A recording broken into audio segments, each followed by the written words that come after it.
Zamran Khan, what to do if one forgets how many rakahs he prayed? Correct procedure, please. May Allah bless you.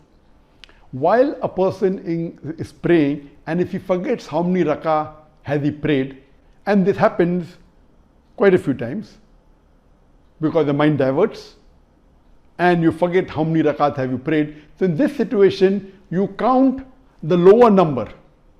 You count the lower number. Suppose if you are praying 4 rakat of Asr and you don't know whether it's the 3rd rakat or 4th rakat, you count it as the lower number and complete your Salah, and then before the Salah is over, you do sajda saw.